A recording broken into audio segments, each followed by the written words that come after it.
Section 19B is about misleading graphs. A lot of times in newspapers or on television, you might see graphs that people are trying to get you to look at and believe something that really isn't there because they might put up a misleading graph, and I want to teach you about those today. Here are some common ways that a graph can be misleading. Maybe there's a number that's omitted on the axis, and so you don't understand where the intervals are.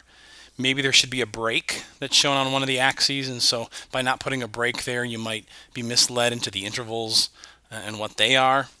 Maybe the tick marks are not the same distance apart. If you're sloppy, or if you intentionally make the tick marks bigger than they should be or smaller, you could mislead people. Maybe the tick marks are not drawn to the same intervals. The tick marks should always be the same distance apart, and if you start playing with that distance, you might mislead people on a graph.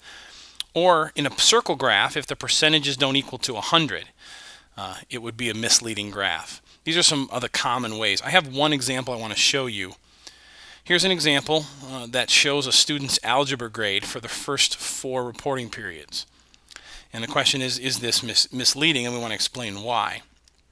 Well, if you look down here, these intervals between the 1 and the 2 is much bigger. This distance here is much bigger than the distance between the 0 and the 20. And what happens is your graph is stretched out horizontally, and it makes it look like his grades don't really drop that much. If you did this graph with a much smaller interval and you were uniform in your 4 intervals, then the dot would appear to drop a lot faster.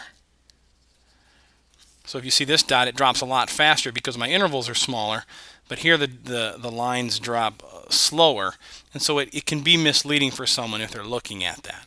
So that's just one of the ways in which you can have a graph that's misleading. So you want to be on the lookout for intervals that are different sizes, and for all these things. No breaks, tick marks that are the same distance, and circle graphs that do not have a sum of 100. Any of these could potentially make a graph misleading.